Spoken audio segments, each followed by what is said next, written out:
it and listen badly.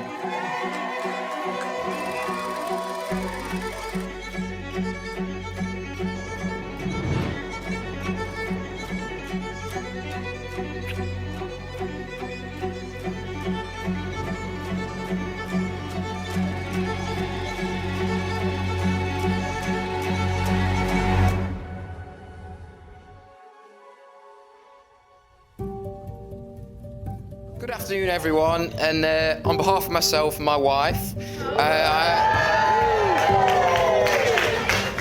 I'd like to thank you all very much for taking the trip north of the border to celebrate this special day for the both of us. And before I start, I'd just like to take a moment to appreciate how amazing Abby looks today. I feel extremely lucky to call her my wife, and I certainly enjoy looking at her. And I'll continue to do that until she's old and withered. Looking at the prospect of marriage from a point of view in my past may have filled me with a number of emotions: apprehension, uncertainty, or perhaps even detachment from it.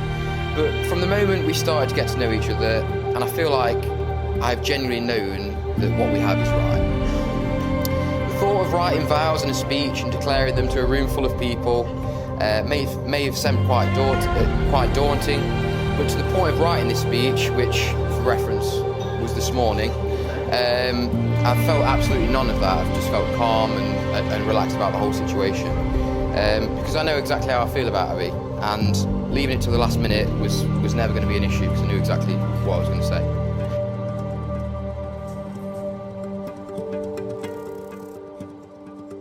Now, moving on to Mitch. My first knowledge of Mitch came from a conversation that I had with Claire, and apparently Abby had said to him, "I just hope he likes him."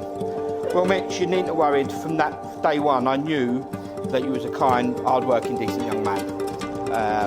Today is meant to be an opportunity to welcome Mitch into the family, but in truth, Mitch, you've been in it for years already.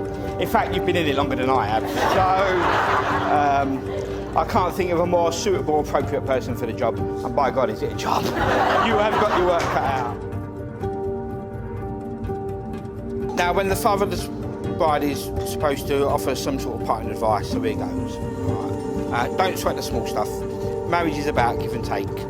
It's a balancing act of perfect and imperfect, of deserving and undeserving. It's never easy, but it is, and I promise you this, one of life's greatest adventures. So enjoy every minute of it. Abby, since you've been a part of my life, I've never once questioned or doubted that you and I were meant to be. I've never been more sure of anything. It's hard to explain the way that you make me feel, but there is just a deep-rooted feeling embedded in me that I know is right. Mitch, I can't begin to explain what you are to me. Before I met you, I don't think I understood what love truly was, how it should be and how it should make you feel. And now, I get to wake up every single day to real, unparalleled love. You are my best friend, my soulmate, and best thing that has ever happened to me. So it's pretty obvious from the bridal party that Abby absolutely loves the gays. However, we're all a little bit taken back when she announced that she was going to marry one.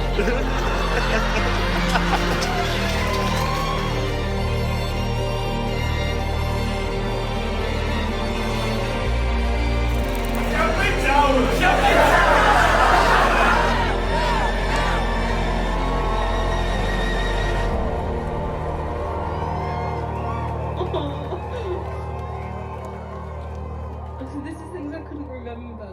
Oh, I love it. I love you. Love you. Oh, God.